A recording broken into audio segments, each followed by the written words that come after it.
কিমান ৰ'দ দিয়ে ইঠা আৰু ভল্টেজ তই ইয়াতে বহি আছা মই গোটেইখন পথৰে বিচি গৰমৰ উৎপাতত থাকিব নোৱাৰি মই ইয়াতে বহি আছোঁ ভাই। এই বল জানত গা ধুই আহোঁ কোনটো জানত যাবি? এই আমাৰ সেই গাছত তলৰ জানটো যাম যাওঁ ময়ো গৰমত থাকিব পৰা নাই যাওঁৱে যাওক। মই মচলা চচলা লৈ আহিছোঁ তাৰমানে গা ধুই মোৰ একো যোগান নাই। হ'ব সেনেকৈ গা যাওঁ ঠিক যাওঁ।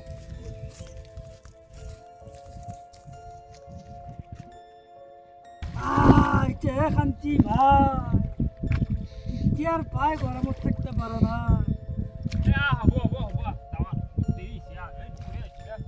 তই আগে মাতি তই পললি এতিয়া লাষ্ট এটা ডুব মাৰি যাওঁ। যাওঁ হ'ব যাওঁ।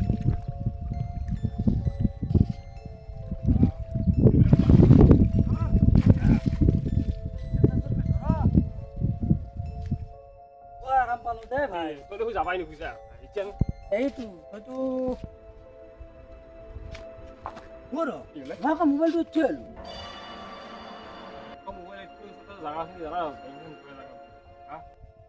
মইতো মোবাইলটো নহ'লে চলিব নোৱাৰিম। মই একলা আহিলেও যাওঁ। যাব নোৱাৰা এতিয়া মই নাযা। মই মোবাইল নহ'লে চলিব নোৱাৰোঁ। মই যাওঁ। তই ইয়াতে ৰখি থাক মই এতিয়া নাই আহি আছোঁ মোবাইল লৈ।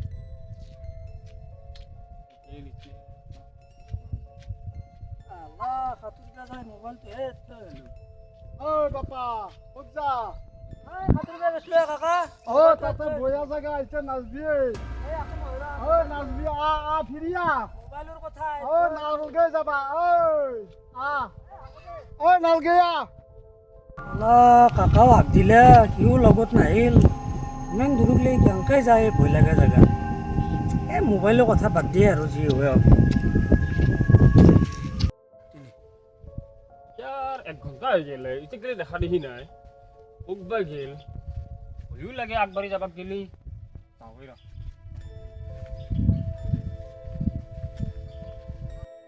ৰাজীব ৰাজীব ক'ত গেলে ইমান দেৰি